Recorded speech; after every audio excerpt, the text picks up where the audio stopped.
नमस्कार दोस्तों। तो चलिए, जो हमने इससे पहले वाले लेक्चर में देख लिया है कि इन्वेंट्री क्या होता है, क्लासिफिकेशन ऑफ इन्वेंट्री, और उसके कुछ नोटेशंस को भी देख लिया था। ठीक है, तो आई थिंक यदि आपने प्रीवियस वीडियो नहीं देखा है तो ये वीडियो में मैंने ये चीज़ें ऑलरेडी डिस्कस कर दी है कि D refers for the yearly demand या एनुअल डिमांड है। क्यू जो है हमारा quantity to be ordered at each order point, वो मतलब कितनी हम क्वांटिटी ऑर्डर करेंगे। एन जो है वो नंबर ऑफ़ ऑर्डर कितने प्लेस करेंगे पर ईयर, तो एन इक्वल्स टू क्या होता है डी अपॉन क्यू। और जो टाइम दो ऑर्डर्स के बीच में होता है, ठीक है, उस टाइम को हम क्या बोलते हैं, साइकिल टाइम या time length of one inventory cycle. ठीक है, तो वो क्या क्या हो जाता है, T equals to one upon N. ठीक है, तो ये कुछ नोटेशन हैं, ये आपको याद रखना है। सी जो है वो हमारा कॉस्ट ऑफ परचेसिंग, मतलब सी यू हमारा सी यू बोल सकते हो। ठीक है, तो सी यू मतलब आप एक सी बोलो, ठीक है, तो cost of purchasing one unit, मतलब एक यूनिट को ख़रीदने में आपको कितने पैसे लगेंगे। ठीक है, सी ओ जो है वो हमारा ordering cost placing one order, एक ऑर्डर प्लेस करने के लिए जो पैसे लगेंगे वो, ठीक है, जो कॉस्ट आएगा वो। ठीक है, सी एच जो है वो हमारा कॉस्ट ऑफ होल्डिंग, मतलब होल्ड करके रखना, मतलब आप उसको कहीं पर भी आपने क्या करके रखा है, जमा करके रखा, मतलब आ गया माल या आप उस सप्लाई करना है तो आपने उसको क्या कर दिया, होल्ड पे रखा है, कि मतलब आपके पास रखा हुआ है, तो उसको आप हम क्या बोल रहे हैं, कॉस्ट ऑफ होल्डिंग। ठीक है, चलिए, तो ये हम ऑलरेडी डिस्कस कर ही चुके थे। तो आज हम मॉडल वन डिस्कस कर रहे हैं। मॉडल वन क्या है हमारा, इकोनॉमिक ऑर्डर क्वांटिटी मॉडल में सबसे पहले ये हमारा मॉडल बहुत इंपॉर्टेंट है, सबसे ज़्यादा एग्जाम में यही पूछा जाता है। ठीक है, तो यदि आपको ये मॉडल समझ में आता है, मतलब आपका 1 या 2 मार्क्स का जो भी क्वेश्चन आएगा, ठीक है, गेट में, ठीक है, और आईएएस में तो इससे भी ज़्यादा या 8 या 10 मार्क्स का आता है। ठीक है, यह हो सकता है पूरा का पूरा डेरिवेशन भी कभी कभी पूछ लेता है मेंस में। ठीक है, तो आपको ये आना चाहिए। ठीक है, तो चलिए, तो कैसे होता है। अच्छा, इस मॉडल के और भी नाम है, इस मॉडल को हम क्या बोलते हैं, हैरिस विल्सन मॉडल भी बोलते हैं, या infinite rate of replenishment. Replenishment का मतलब है कि आपके पास जो इनपुट है, ठीक है, मतलब वो इनफाइनाइट है। ठीक है, मतलब आप कितना भी उसको में रख सकते हो, दे सकते हो। ठीक है, चलिए, तो यहाँ पर समझते हैं। तो पहले ये मॉडल का ये जो ग्राफ हमने यहाँ पे ड्रॉ किया है, ठीक है, इस ग्राफ को पहले समझ लेते हैं। तो ये ग्राफ क्या बोलता है, चलिए, तो ये ग्राफ ये बोलता है कि हमने ये जो ग्राफ बनाया है किस किस के बीच में, कि इन्वेंट्री लेवल, किस में, यूनिट्स में। कि इन्वेंट्री लेवल का मतलब सीधा सा क्या हो गया, कि आप क्या कर रहे हो, कि कितने अमाउंट ऑफ क्वांटिटी आप रखोगे। ठीक है, वो आपके लिए इन्वेंट्री हो गया। या रखोगे इट मीन्स या तो मंगा के रखोगे या आपको फिनिश प्रोडक्ट सप्लाई करना है, वो आपके लिए इन्वेंट्री। अब इन्वेंट्री क्या है, हम इससे पहले वाले लेक्चर में पढ़ चुके हैं पूरा उसके बारे में डिटेल। ठीक है, आगे बात करते हैं। तो यहाँ पर कोई एक पॉइंट होगा जिस पॉइंट को हम क्या बोल रहे हैं, रीऑर्डर लेवल। अच्छा, उससे पहले ये समझ ले कि ये जो एक्स एक्सिस पर क्या है, टाइम होता है, और वाई एक्सिस पर क्या है, इन्वेंट्री, मतलब कितनी अमाउंट ऑफ क्वांटिटी को हम रख रहे हैं, वो कितने अमाउंट ऑफ इन्वेंट्री लेवल हमारा है। ठीक है, तो जो मैक्सिमम इन्वेंट्री होगा, ठीक है, वो मैक्सिमम इन्वेंट्री को हम क्या बोल रहे हैं, कैपिटल क्यू। ठीक है, मतलब ये हमारा मैक्सिमम इन्वेंट्री हो गया, कि भाई हम इतना मैक्सिमम रख सकते हैं। मान लो कोई पर्टिकुलर कंपनी है, उसमें किसी एक पर्टिकुलर कंपोनेंट की मैं बात करूं, ठीक है ना, अभी यहाँ पर हम मिक्स नहीं कर रहे हैं। ठीक है, तो पर्टिकुलर कंपोनेंट की बात करूं, तो मान लो कि आप उस पर्टिकुलर कंपोनेंट के 1000 प्रोडक्ट क्या कर रहे हो, मैक्सिमम रख रहे हो। ठीक है, अब उसको यूज़ करते चले गए, तो उसका अब कंपनी में यूज़ हो रहा है, तो वो आपके लिए क्या हो गया, डिमांड हो गया। ठीक है, तो ये D refers for demand rate. ठीक है, तो अब यूज़ करते गए करते गए करते गए करते गए करते गए, और एट द एंड वो क्या हो गया, जीरो हो गया। ठीक है, तो इसी वजह से हम यहाँ पर इस मॉडल को इकोनॉमिक ऑर्डर क्वांटिटी या infinite rate of replenishment model बोलते हैं। ठीक है, मतलब हम यहाँ पर उसको क्या कर रहे हैं, कंटिन्यूसली हमको मिल रहा है माल। ठीक है, मतलब आप क्या कर रहे हो, ये गया, मतलब ये पहले स्टार्टिंग में मैक्सिमम था, आप उसको यूज़ करते ही चले गए, पर एक सर्टेन लेवल आपको डिसाइड करना होगा। उस लेवल के बाद आपको यहाँ पर ऑर्डर वापस से प्लेस करना पड़ेगा। ठीक है, तो वापस से ऑर्डर प्लेस करना मतलब क्या, कि ये आपका रीऑर्डर लेवल कहलाएगा, कि भाई इतनी क्वांटिटी हो जाए, इतनी क्वांटिटी के बाद मुझे क्या करना है, उसको वापस से ऑर्डर देना है। ठीक है, तो वो आपका क्या कहलाएगा, रीऑर्डर लेवल। ठीक है, तो ये आपका जो बीच में मैंने लाइन ड्रॉ किया है वो आपका रीऑर्डर लेवल है। ठीक है, अब यदि मैं किसी पर्टिकुलर रीऑर्डर लेवल पे बात करता हूँ, तो ये रीऑर्डर लेवल इस वाली लाइन को कहाँ पर कट कर रहा है, यहाँ पे कट कर रहा है। तो मैंने यहाँ से एक सीधा लाइन नीचे की तरफ ड्रॉ किया, ठीक है। तो ये जो टाइम है, ठीक है, रीऑर्डर लेवल यहाँ से हमने ऑर्डर प्लेस किया और हमको रिसीव हुआ, क्योंकि इस पॉइंट पर हमारा जो डिमांड रेट है, मतलब हमारे पास जो क्वांटिटी है वो क्या हो गई, 0 हो गई। तो उससे पहले ही हमारे पास दूसरी क्वांटिटी आ जाना चाहिए, मतलब एट द सेम टाइम वो हमको मिल जाना चाहिए। तो ये ड्यूरेशन क्या कहलाता है, हमारा लीड टाइम, ठीक है। अब वो किसी भी पर्टिकुलर टाइम की बात कर सकता है, मतलब मे बी आपने कोई एक एक्स पॉइंट एज्यूम कर लिया कि भाई इस पर आप मुझे लीड टाइम बता दो। तो इस पर यदि मैं लीड टाइम निकालना चाहता हूँ तो क्या बोलूँगा कि भाई ये मेरा टाइम हो गया टी एक्स, ठीक है, और ये मेरा जो डिमांड रेट, या आप इसको बोल सकते हो कि ये मेरा इस पर्टिकुलर पॉइंट पर ये कितना हो गया, डी एक्स हो गया। तो उस केस में जो हम लीड टाइम निकालेंगे तो उस पर्टिकुलर पॉइंट के लिए निकालेंगे। तो हम क्या बोल सकते हैं फ्रॉम दिस ग्राफ, तो क्यू एक्स इक्वल्स टू क्या हो गया, तो मैक्स एट पॉइंट एक्स, तो क्यू एक्स इक्वल्स टू क्या हो जाएगा, टी एक्स इंटू डी, ठीक है। मतलब टी एक्स टाइम पर डिमांड रेट कितना है, डी, ठीक है। इसी तरह से क्यू इक्वल्स टू क्या हो जाएगा, टी इंटू डी। और रीऑर्डर लेवल तो हमने देख ही लिया कि lead time into demand rate, ठीक है। रीऑर्डर लेवल क्या हो जाएगा हमारा, lead time into demand rate. तो यदि मैं सब में डी की बात करूं तो डी सबके लिए कॉमन ही हो गया सब में, तो डी इक्वल्स टू क्या हो जाएगा, तो पहले इससे मैं क्या लिख सकता हूँ, D equals to Q X upon T X. दूसरे से क्या लिख सकता हूँ, D equals to Q upon T. तीसरे से क्या लिख सकता हूँ, reorder level upon lead time, ठीक है। तो ये हमारा क्या हो गया, डिमांड रेट। अब आगे बढ़ते हैं, तो टोटल एनुअल कॉस्ट, तो टोटल एनुअल कॉस्ट में कौन कौन सी कॉस्ट आ जाएगी, ये हम पहले भी समझ चुके हैं फर्स्ट लेक्चर में, परचेस कॉस्ट, ऑर्डरिंग कॉस्ट और होल्डिंग कॉस्ट, ठीक है। तो टोटल एनुअल कॉस्ट जो है आपको इन्वेंट्री में लगेगी, वो टोटल एनुअल कॉस्ट में कौन कौन सी कॉस्ट इंक्लूड होगी, सबसे पहला परचेस कॉस्ट, दूसरा ऑर्डरिंग कॉस्ट, तीसरा होल्डिंग कॉस्ट, ठीक है।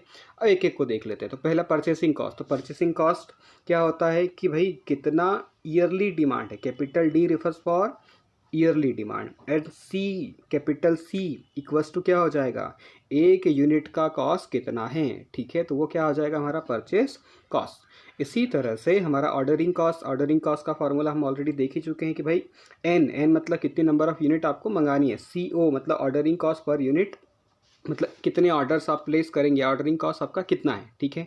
तो यहाँ से आपका क्या निकल जाएगा, ऑर्डरिंग कॉस्ट, ठीक है। तो ये ऑर्डरिंग कॉस्ट पर यूनिट होता है, यूनिट में से ये एन मतलब इतने नंबर ऑफ यूनिट का मल्टीप्लाई कर दिया, तो ये क्या आ गया हमारे पास, कॉस्ट के फॉर्म में आ जाएगा, ठीक है। तो D upon Q into C ओ, तो एन की वैल्यू हम देख ही चुके हैं कि एन इक्वल्स टू क्या होता है, डी अपॉन क्यू। तो हमारे पास जो ऑर्डरिंग कॉस्ट आ गया वो कितना आ गया, सी ओ डी अपॉन क्यू, ठीक है। इसी तरह से होल्डिंग कॉस्ट भी हम ऑलरेडी देख चुके हैं कि ये क्या होता है, होल्डिंग कॉस्ट क्या होता है कि एवरेज जो भी आपका क्वांटिटी आपको मंगानी है, ठीक है, उसका एवरेज लेते हैं, ठीक है ना। तो average inventory into holding cost into time. अब यहाँ पर जो फॉर अ पीरियड टाइम की बात, फॉर अ पीरियड टी था, इसलिए यहाँ पर टी से मल्टीप्लाई किया। इफ़ देयर इज एनुअल तो मतलब वहाँ पर क्या हो जाएगा, 1 हो जाएगा, ठीक है। तो जैसे यहाँ पर एक एग्जांपल भी लिया है कि holding cost for a period T यदि बात करते हैं तो Q upon T into C H into T. चलो तो देखते हैं, तो बोल रहा है कि 5 दिन की हमारे पास जो इन्वेंट्री है वो कितनी है, पहले दिन है मान लो 20, दूसरे दिन हो गई 15, अगले दिन हो गई 10, फिर अगले दिन हो गई 5 और आखिरी दिन कितनी बची, 0, ठीक है। तो टोटल होल्डिंग कॉस्ट कितना हो जाएगा, तो अब यहाँ पर देखो एक दिन का कितना लगता है, तो बोले 2 rupees per unit per day. तो 20 दुआ 40, 15 दुआ 30, 10 दुआ 20 और 5 टू जा 10, ठीक है। तो ये टोटल करोगे तो होल्डिंग कॉस्ट कितना आ गया आपका 100, ठीक है।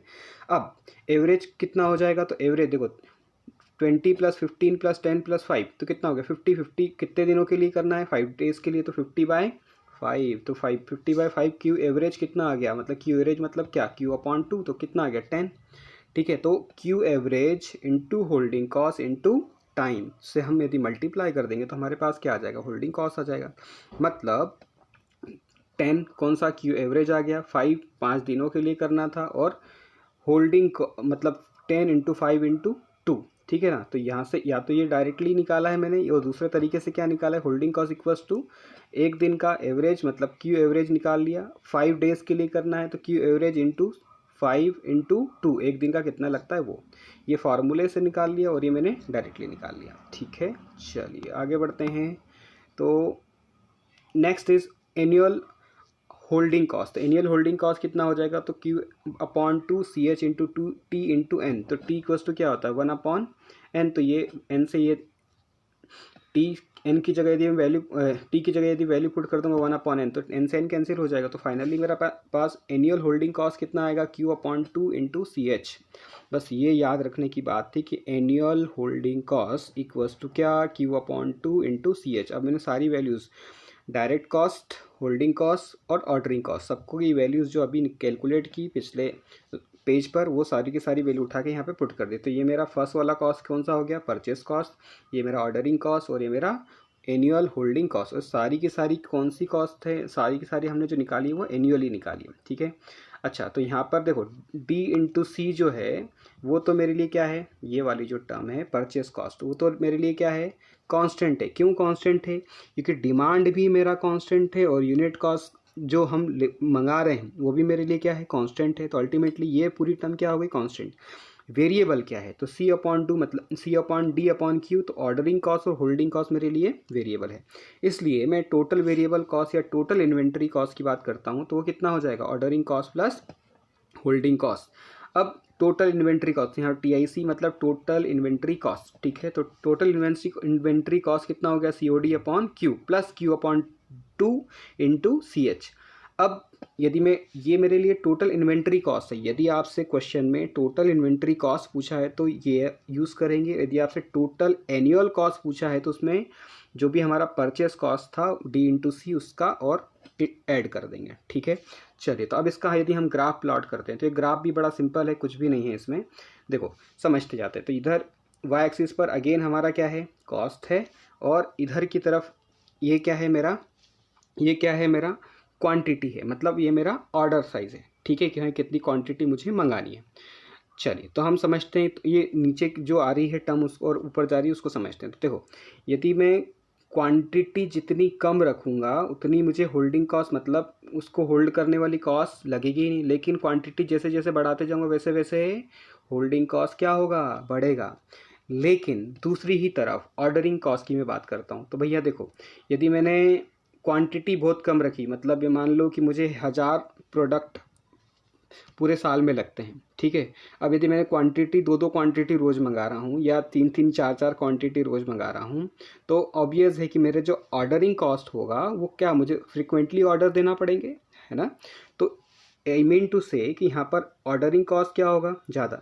लेकिन यदि आपने क्या कर दिया कि भाई ऑर्डर बहुत इतना दे दिया, मतलब आपको 1000 प्रोडक्ट चाहिए थे साल भर में, तो आपने क्या किया कि 500 के 2 बार मंगा लिए, तो आपको कितनी बार ऑर्डर प्लेस करना पड़ा, केवल 2 बार। मतलब आपका ऑर्डरिंग कॉस्ट क्या हो गया, कम।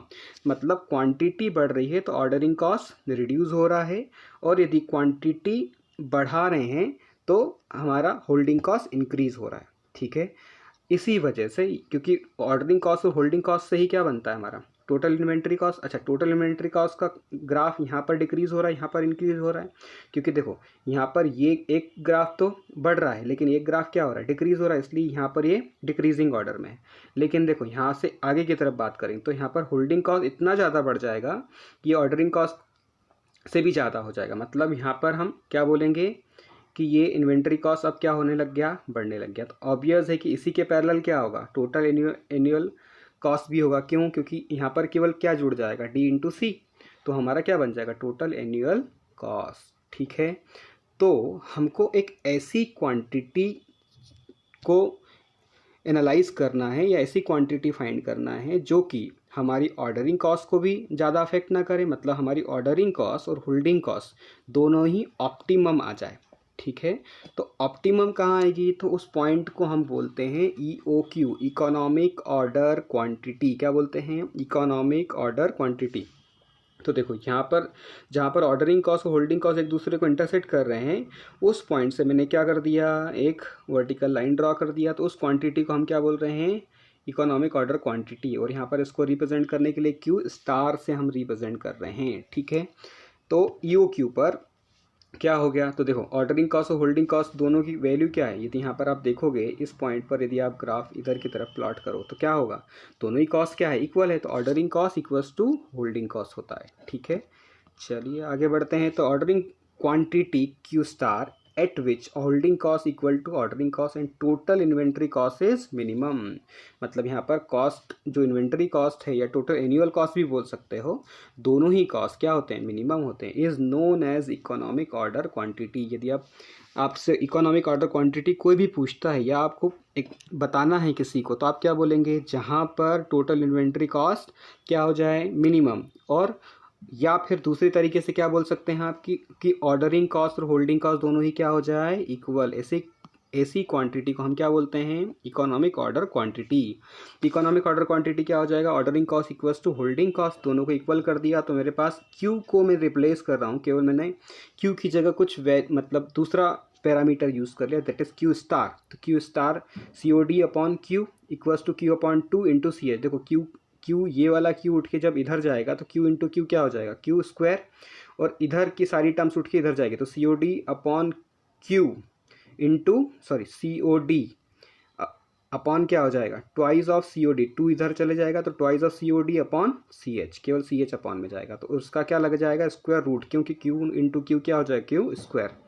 तो ये फार्मूला बड़ा इंपॉर्टेंट है, इस फार्मूले को घोट लो, समझ लो, जैसा भी करना है करो, लेकिन ये फार्मूला यदि आप यो क्यू इन्वेंट्री कंट्रोल पढ़ना चाहते हैं तो ये बहुत इंपॉर्टेंट फार्मूला है। ठीक है, अब इस क्यू स्टार की वैल्यू को मैंने उठाकर टी आई सी स्टार, मतलब वो क्वांटिटी या वो कॉस्ट कितना होगा, ठीक है ना, मतलब हम डायरेक्टली फाइंड आउट कर सकते हैं उस क्वांटिटी पर कि भाई C O D upon Q star plus Q star by 2 plus C H. तो हम क्या बोल रहे हैं, तो ये कॉस्ट क्या है, मिनिमम, मतलब इसका मैंने क्या कर दिया कि भाई ये कॉस्ट मिनिमम आया, मतलब C O D upon Q star equals to Q star by 2 into C H. तो आपने अल्टीमेटली यहाँ पर किया क्या कि क्यू स्टार की जगह ये वाली जो ऊपर हमने वैल्यू कैलकुलेट की है, इस वैल्यू को उठा के पुट किया, तो जब इस वैल्यू को आप उठा के रखते हैं तो यहाँ पर क्या मिलता है आपको, टोटल इन्वेंट्री कॉस्ट। ठीक है, ठीक है, तो क्या आ जाएगा आपका टोटल इन्वेंट्री कॉस्ट, हम डायरेक्टली यदि निकालते हैं तो कितना आएगा, square root of twice of C O D into C H. ये केवल कब होगा, जब केवल ई ओ क्यू की बात हो रही है। ठीक है, अदरवाइज यदि किसी पर्टिकुलर क्यू पर निकालना है, पर्टिकुलर क्यू का मतलब क्या कि भाई आपको बोल दिया कि इतने क्यू पर आपको टोटल इन्वेंट्री कॉस्ट निकालनी है, तो क्या उस केस में आप केवल वो वाला क्यू यूज़ करेंगे जो आपको क्वेश्चन में गिवन है। तो फॉर ई ओ क्यू या नॉन ई ओ क्यू के लिए हम यूज़ कर सकते हैं, तो C O D upon Q plus Q upon 2 into C H, मतलब ये ई ओ क्यू के लिए भी अप्लीकेबल है और नॉन ई ओ क्यू के लिए भी अप्लीकेबल है। लेकिन ऊपर वाला जो फार्मूला है ये वाला, ये कब अप्लीकेबल है, केवल और केवल जब ई ओ क्यू बोला तब। ठीक है, चलिए, तो यहाँ पर यदि फॉर टोटल इन्वेंट्री कॉस्ट को यदि हमको मिनिमम रखना है तो हम क्या करेंगे, उसको विद रिस्पेक्ट टू क्यू मैंने क्या कर दिया, इंटीग्रेट करके उसको इक्वल टू 0, तो मिनिमा मैक्सिमा मिनिमा जैसे कैलकुलेट करते हैं वही किया। तो टोटल इन्वेंट्री कॉस्ट को विद रिस्पेक्ट टू क्यू क्या कर दिया मैंने, डिफरेंशिएट इक्वल्स टू 0 पुट किया, तो मेरे यहाँ पर पुट करने पर क्या मिलेगा, क्यू स्टार वही का वही आया। ठीक है, यदि मैं इसका सेकेंड ऑर्डर डेरिवेटिव निकालता हूँ वो क्या आता है, पॉजिटिव आता है। ठीक है, तो पॉजिटिव आया, इसका मतलब क्या हो गया, जब पॉजिटिव वैल्यू आती है तो क्या होता है मैथ्स में,